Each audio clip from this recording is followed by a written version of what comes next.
Clear prop. Star 738, Yankee number 2, following twin traffic, 3 mile final, clear subject, 1 Charlie Bravo, exit in runway 25, going 4 mile final. This is Behind the Prop with United Flight Systems owner and licensed pilot Bobby Doss and his co-host, Major Airline Captain and designated pilot examiner Wally Mulhern. Now let's go Behind the Prop. What's up, Wally? Hey, Bobby, how are you? I am fantastic as always.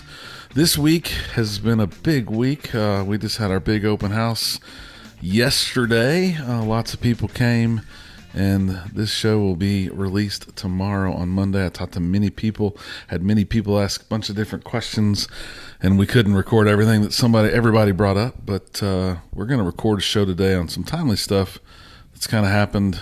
We've heard about it, and Wally's experienced some of it on check rides, and it's all about fueling and fuel. We talk about fuel a lot because it is extremely important in general aviation or all aviation. And we're going to talk about a bunch of different stuff today. Quick overview of the outline that we're going to talk about. We're going to go through really how to fuel yourself, do it yourself fueling. We're going to talk about sumping and what we're looking for and what we need to check for. And we're going to go back to some basics on taxiing and ground operations to save you some time and fuel. Top 3 techniques to maybe save you some time or mostly fuel in the air. Computing fuel and distance and time if you're taking a check ride or doing a flight with the family. Some leaning techniques in the air. Briefly talk about lean of peak and fuel ejected aircraft. And then wrap up with a conversation about personal minimums. So, Wally, you say it all the time. Can you repeat what the top 5 most important things are in flying? Yeah, I like to say there's 5 distinct different things, and number 1 is fuel. Number 2 is fuel. Number 3 is fuel.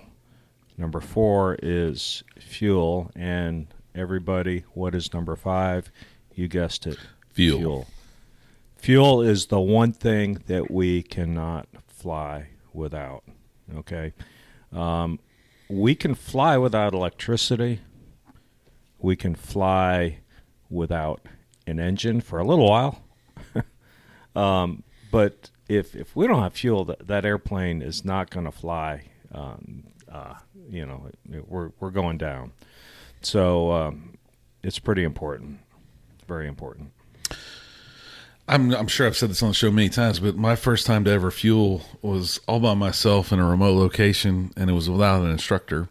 I didn't have the luxury of getting an instructor to show me, and I preach it a lot with the team today that they should be teaching people how to fuel aircraft. They need to know how to use the systems at a remote airport.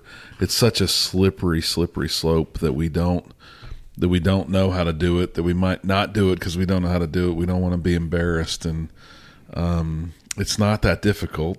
If you own a gasoline vehicle, you've gotten gas at the pump many times, and it's really similar. It's just the configuration of a plane next to some fuel pumps is probably a little different. But let's talk through the key elements of getting fuel. At my flight school, we got fuel service, but I think we should try to do self-service during your training. I think the biggest first step to fueling, to getting fuel at a remote airport or somewhere with fuel pumps is to make sure that you approach the fueling area safely, right? And you watch the wingtips. There's probably stuff everywhere. Yeah. And if you've ever watched someone fuel a plane, they have this magical little clip that they always clip onto something. That clip is connected to a wire, and that's really a grounding wire to make sure that there's not an inadvertent spark or something happen when they put the nozzle of the fuel into the plane or vice versa from static electricity. We don't want any sparking happening. And then there's this big nozzle, and I think people that maybe have never fueled a plane before, you can't let that thing rest in a fuel tank of an aircraft, right? Right. I don't know when the last time you fueled a high wing was, Wally, but you got a 30, 40-foot hose that's got a lot of weight, full of fuel. You got this probably 5 to 7 pound fuel nozzle, and you don't want it to crank and bend the inlet of that fuel. Maybe the cap can't get back on. Maybe you create a small crack that creates a small fuel leak. You've got to be really, really careful, and probably, no question, need a ladder to be able to see in that fuel tank so you don't spill a bunch of fuel out over the wing when you finish your fueling. And then I think it is remembering to replace the fuel caps.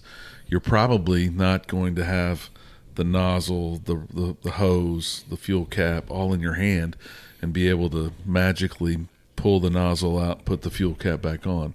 There has to be a real effort to make sure you get those fuel caps back on and make sure they're snug and tight, and then put the hose back up. I would think most airports would have an electronic reel that would reel in the hose, but if not, you're going to have to hand crank it and get that hose back on the reel, and then pay for the fuel, probably at an electronic push pin pad, some sort that takes credit cards. And then remove the ground clip and make sure you check both fuel caps for sure.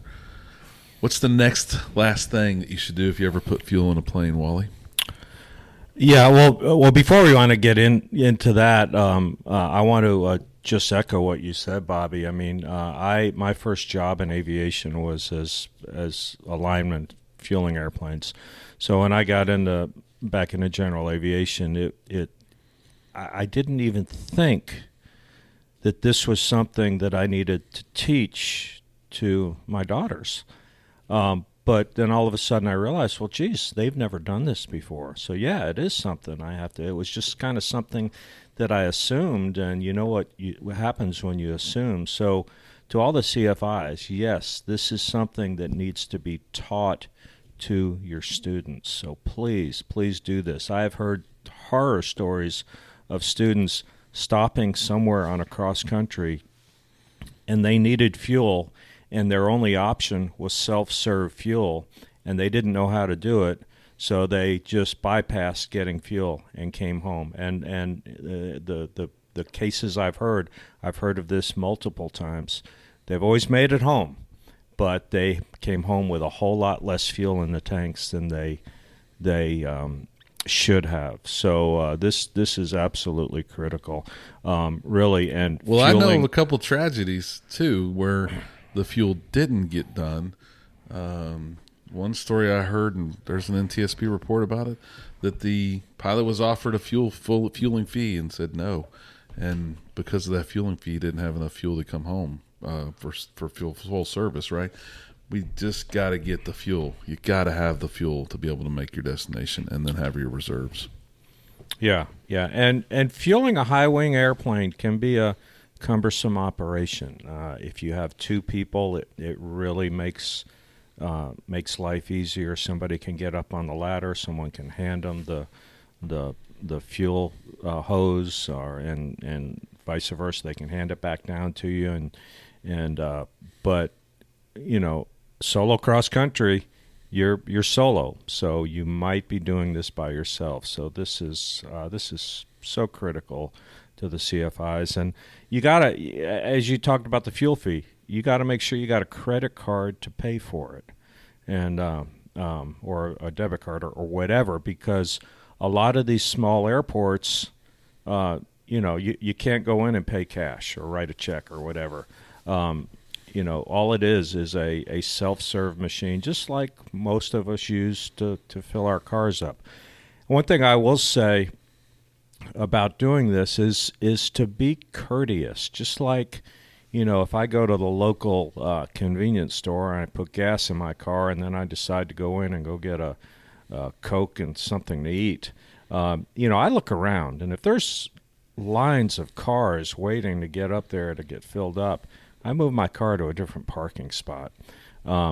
Most of these smaller airports, there's only room for one airplane at the fuel pump.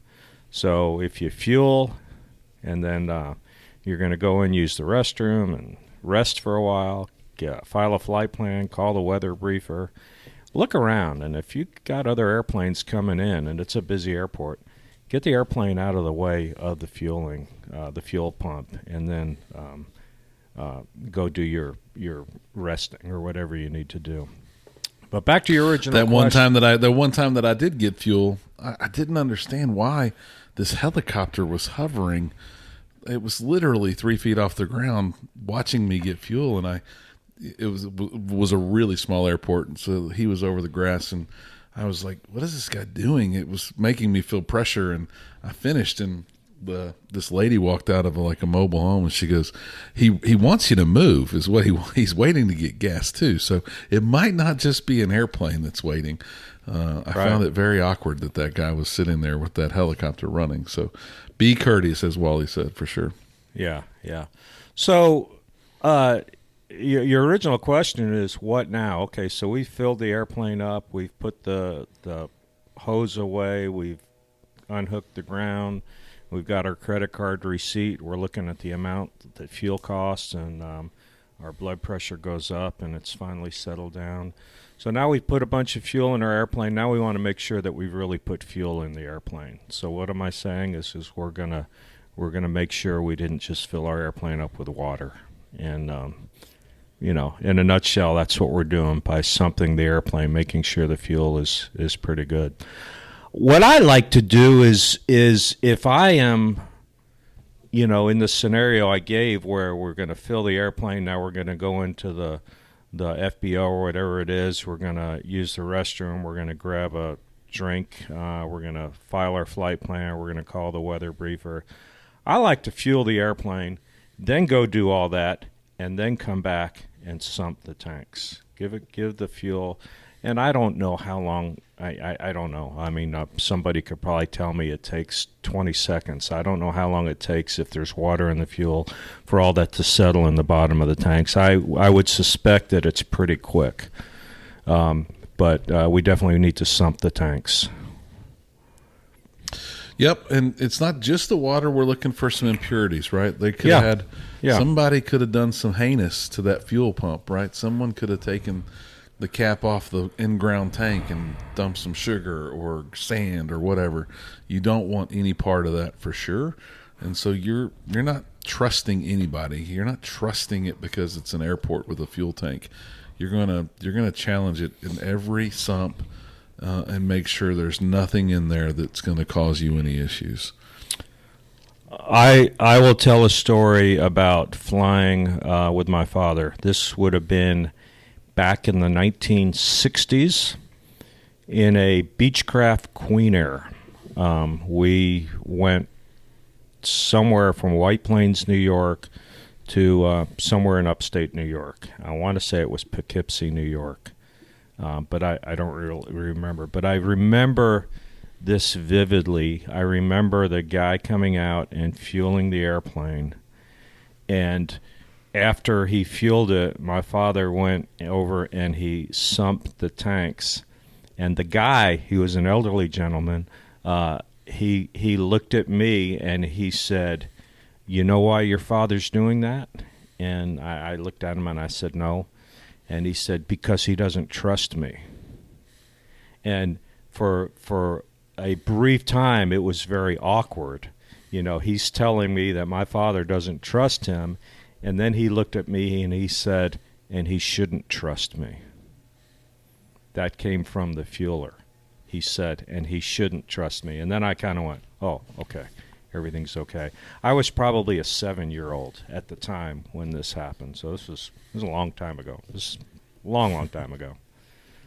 But yeah. Yeah, and I tell people all the time in our orientations and onboarding with students, my instructors are going to check the fuel and the oil no matter what every time they get in an aircraft. It's part of our SOPs. And the fact of the matter is, I tell them you shouldn't trust the instructor, and the instructor shouldn't trust you. And it's not a indictment. It's just a fact of life. We make mistakes, and you just should never take any chances with fuel.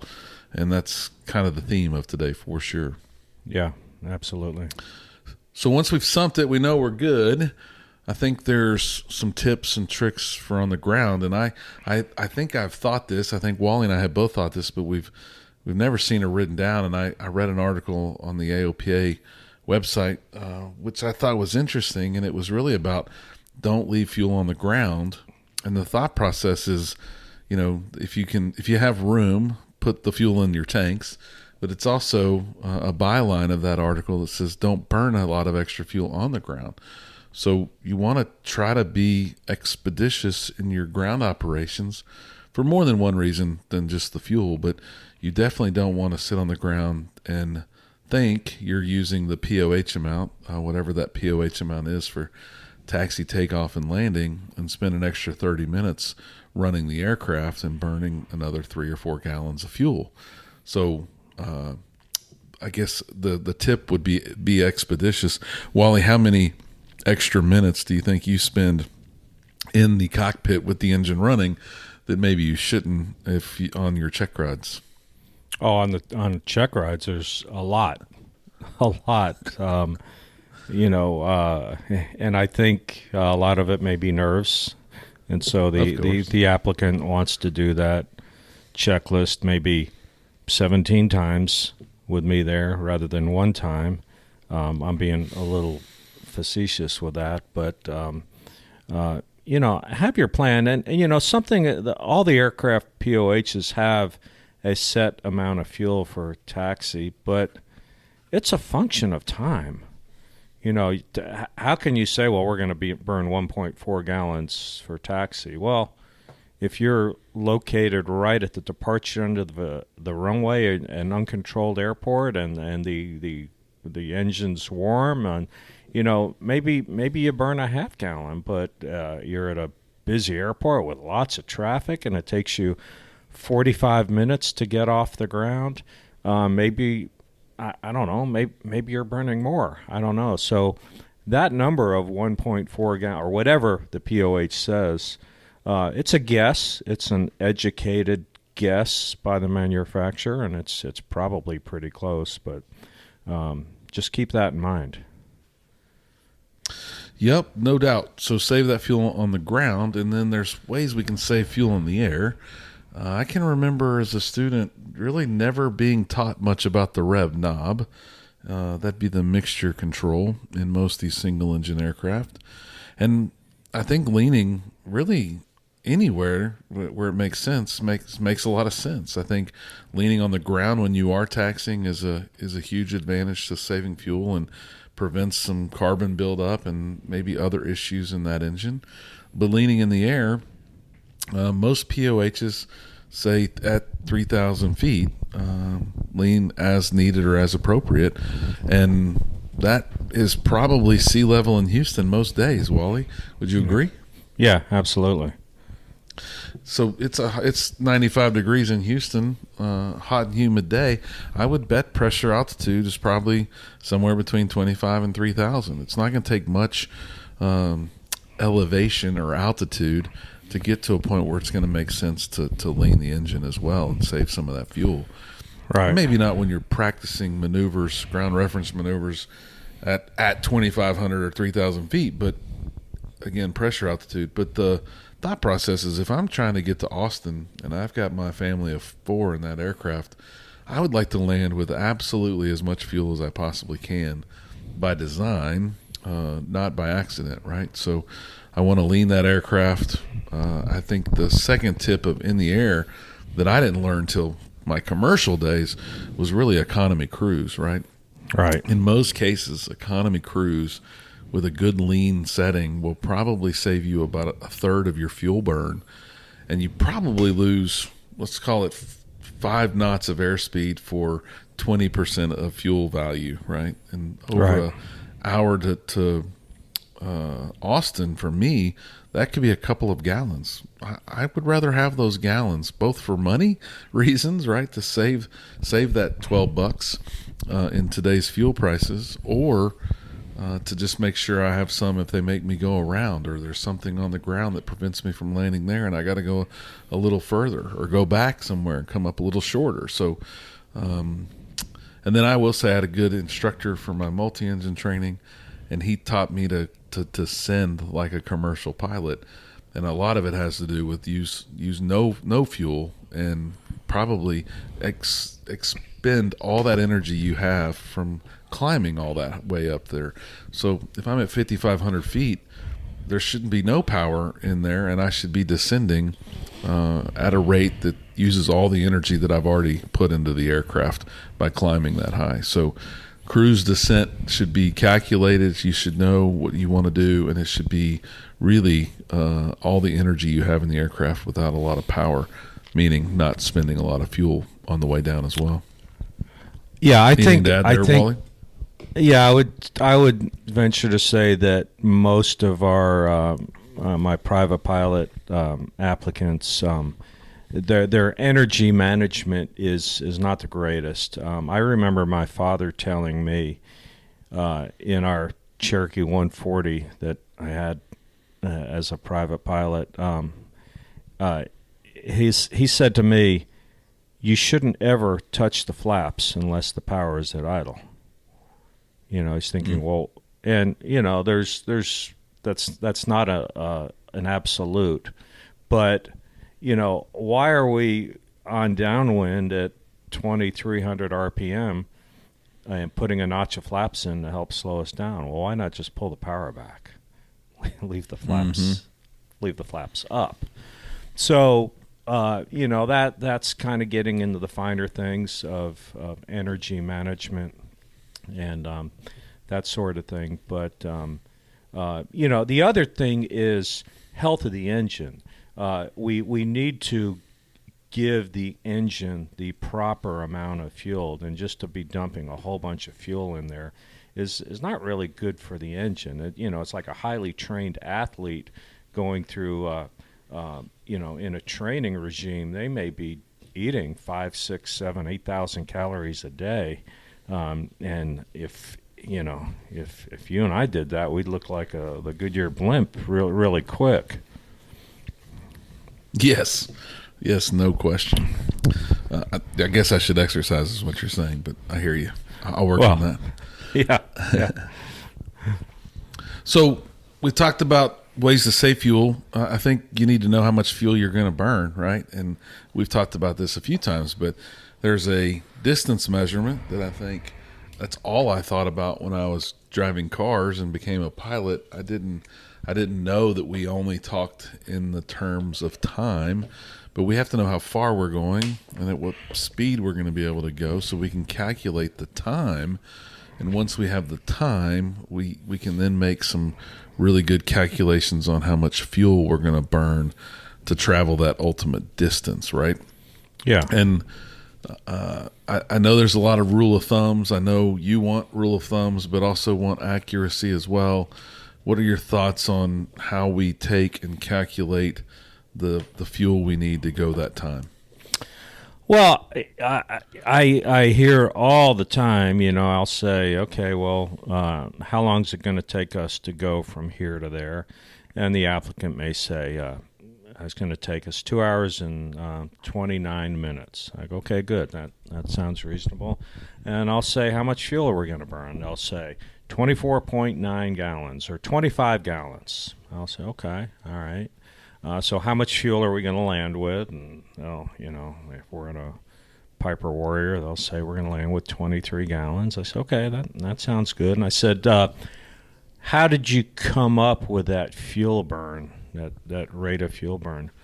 And I said, oh, well, that's just what we use. And I'll say, well, okay, how did we come up with that? Well, that's what my CFI said. And then we'll dig into it. We'll get into the book, and you know, the word is out there that the applicants are actually doing a much better job. This was kind of the norm maybe 6 years ago. Now they're pretty good. They'll come back and they'll say, well, the actual fuel burn is 8.2 gallons per hour, and here it is in the chart. This is how it works, or whatever the number is. But I'll use 10 gallons per hour.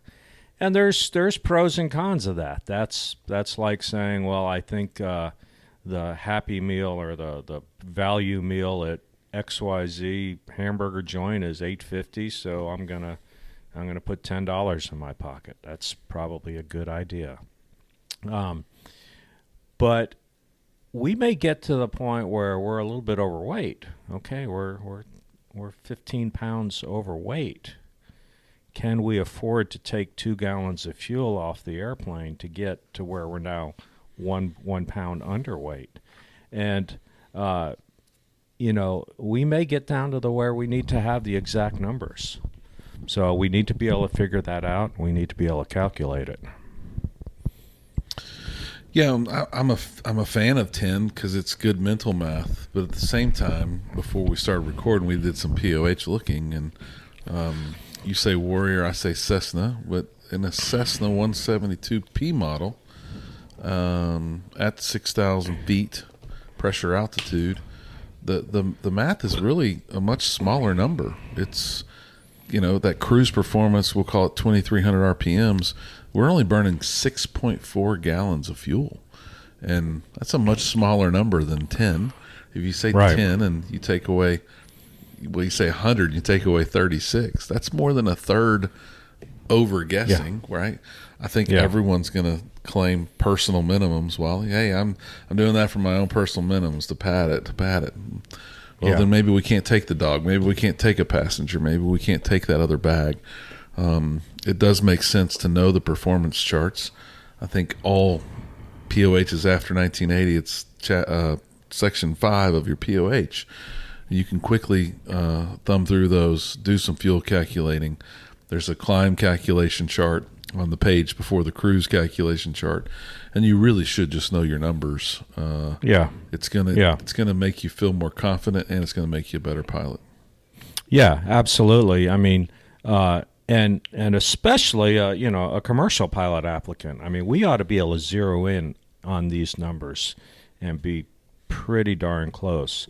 And I think it's a great idea for you to say, okay, I'm going to burn X amount of gallons on this flight. When you get to your destination and you fuel it up, see how close you are.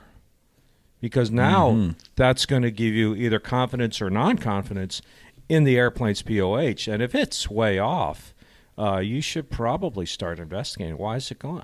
I was supposed to burn, 24 gallons on this flight, and I burned 32.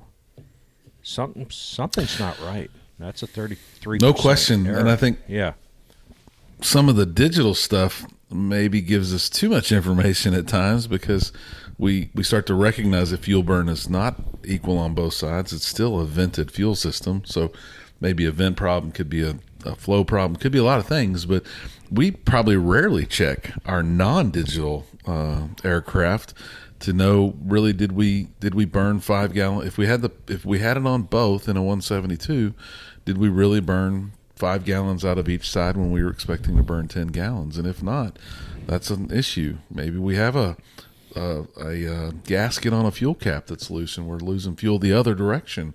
That could be really a slippery slope if you go on a long trip and don't do the math just right. So make sure you do dipstick those tanks, and that you maybe even before you fueled them, so that you know that you burnt exactly what you were expecting to burn. It's going to make you a much better pilot.